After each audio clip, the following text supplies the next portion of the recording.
Здравейте хора! В днешното видео, както ви казах, днес сме на село Маринка.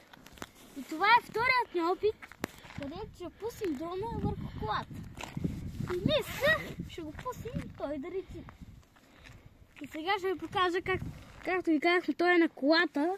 Ей там. И започваме да го пускаме. Да видим нещо да не му се случи.